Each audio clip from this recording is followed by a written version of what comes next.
Olá, boa tarde a todos os amigos da TV 247. Hoje é dia 7 de janeiro, 5 horas e 44 minutos, e a gente faz agora mais um boletim da guerra, né, mantendo o nosso compromisso de todos os dias trazer informação sobre o conflito que envolve Estados Unidos, Irã, Israel e Iraque. Né? Bom, já começo dando um alô especial para o Sérgio Luiz, que nos assiste lá da cidade de Crasso, é isso, Sergipe. Boa tarde a todos, diz também a Giovana Meira. Hoje foi um dia relativamente mais tranquilo, sem nenhum fato surpreendente, evidentemente, além, né, do tumulto que aconteceu no velório do general Soleimani. Morreram mais de 50 pessoas, então é um fato importante, mas não é um fato diretamente ligado ao conflito. É só o que pode acontecer quando há uma grande aglomeração, que é o que aconteceu no Irã no dia de hoje. Mas alguns eventos são importantes, são simbólicos, e eu quero trazer aqui o que está colocado na imprensa do mundo inteiro em relação a esse conflito. Vou começar, como eu tenho feito, pelo jornal Tehran Times, que é o principal site internacional do Irã, em língua estrangeira, que coloca aqui uma manifestação do chanceler iraniano chamado Javad Zarif. Está dizendo o seguinte, que a expulsão dos Estados Unidos do Oriente Médio é o destino de Washington. Ou seja, agora que o Iraque, né, o parlamento iraquiano aprovou uma moção para a saída das tropas americanas do Iraque, isso já marcaria o início da retirada total dos Estados Unidos do Oriente Médio. Lembrando que os Estados Unidos também se retiraram, anunciaram a sua retirada da Síria, onde foram derrotados pelos russos, né, que também intervieram e impediram a destruição total do país. Bruce, que está nos assistindo também lá de Santa Catarina. Então, o Tehran, olha que interessante, o site do Irã fala da saída definitiva dos Estados Unidos do Oriente Médio. Aí a gente passa para o principal site de Israel, que a gente tem trazido todos os dias aqui também, que é o Haaretz, né, que traz uma matéria muito interessante, dizendo o seguinte, que uma carta que vazou, né, do governo americano revela o desejo dos Estados Unidos de sair do Oriente Médio. Né? Então está aqui, ó.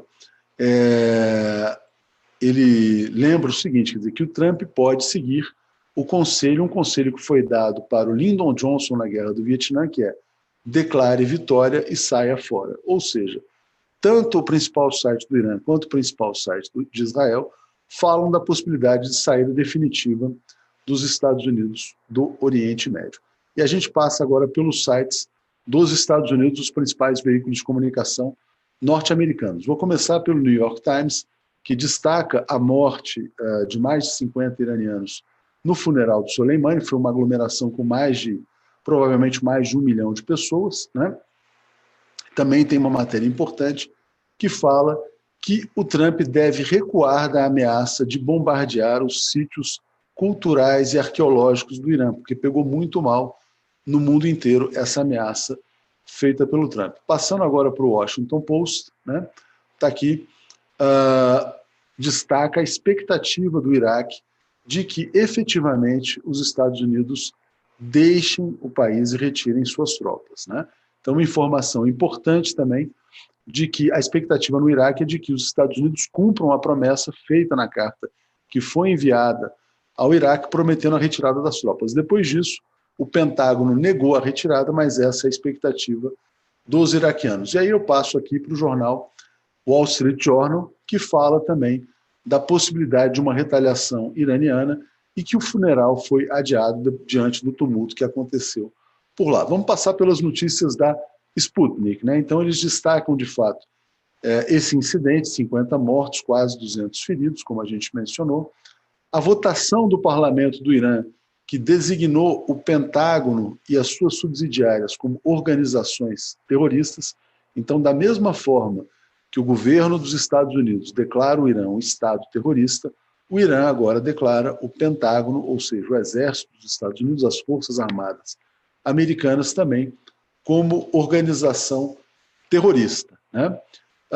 Sobre o Iraque, né, o Trump estaria ameaçando impor sanções contra o Iraque. Então, existe agora uma controvérsia. Os Estados Unidos mandaram uma correspondência para o Iraque anunciando que sairão do país. Anunciando que sairão do país e respeitarão a soberania iraquiana. Pelo menos do ponto de vista formal, o Iraque é um país soberano, né? E, ao mesmo tempo, o Pentágono negou essa afirmação que havia sido confirmada pelo próprio governo Trump. Agora, o que está se discutindo nos Estados Unidos é a imposição de sanções econômicas contra o Iraque, para que o Iraque, eventualmente, reveja a decisão de expulsar as tropas estadunidenses, né? Vamos lá. Aqui, ó, a Rosana está dizendo, Atucho, vou ter que compartilhar. Aqui, ó. Estou assistindo você e tomando vinho de férias. Vocês são minha companhia constante. Obrigado, eu que agradeço a você. Sobre a retirada americana, né, é importante destacar que a OTAN também anunciou uma retirada parcial do Iraque. A OTAN são os países que formam a Organização do Atlântico Norte, do Tratado do Atlântico Norte, que nasceu depois da Segunda Guerra Mundial, ou seja, os países alinhados com os Estados Unidos, que também falam em retirada do Iraque, né? E aí a gente passa para a posição brasileira. A posição brasileira é que é a mais preocupante. Eu fiz hoje uma longa entrevista com o Celso Amorim, recomendo a todos. Fala da decisão desastrosa do chanceler Ernesto Araújo, que soltou uma nota em alinhamento com os Estados Unidos, ou seja, classificando o Irã como terrorista na prática, né? E aqui o Bolsonaro, aí o que aconteceu? O Irã convocou a representante da diplomacia brasileira em Teherã para que ela dê explicações. O Bolsonaro foi questionado sobre isso, né, mas disse que quer manter os negócios com o Irã. Mas não é assim que as coisas funcionam. Você não mantém os negócios com o país que você agride. Então, o Bolsonaro agrediu o Irã e classificou o Irã como um país terrorista. Ao mesmo tempo, agora está dizendo que quer manter os negócios. O Brasil exporta mais de 2 bilhões de dólares por ano para o Irã, né? Tem aqui, por exemplo, Fabrício Souza de Barreiras, na Bahia. Barreiras é uma cidade na Bahia que é uma grande produtora de soja. Será que parte da soja da Bahia tem como destino o Irã? Essas exportações estão ameaçadas, né? Bom, o que aconteceu também? Além da fala do Bolsonaro, dizendo que quer manter os negócios com o Irã, houve uma reunião do ministro da Defesa, que é o Fernando Azevedo e Silva, e ele confirma que a posição brasileira já está dada, foi dada pelo Itamaraty, ou seja, os militares evitaram confrontar a posição do Bolsonaro. Então, na prática, confirmaram a posição brasileira de submissão aos Estados Unidos, o que é ruim, né, para quem imaginava que as Forças Armadas brasileiras defenderiam uma posição mais soberana, né? Então, Brasil ameaçando perder o mercado para o Irã, né? Trago também aqui a coluna do Pepe Escobar.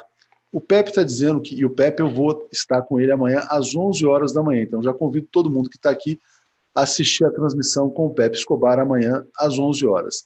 Ele está dizendo o seguinte, que a bomba atômica do Irã será financeira, né?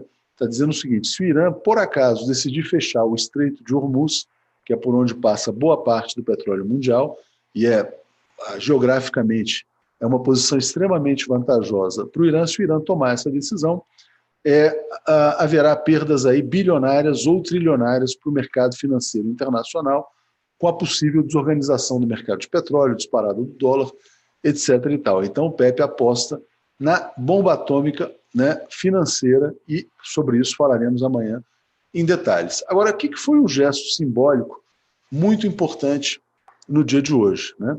Vladimir Putin se encontra com Bashar al-Assad. O Putin viaja de surpresa, não era uma visita agendada. Putin vai para a Síria, né, e mostra, né, que está presente no Oriente Médio.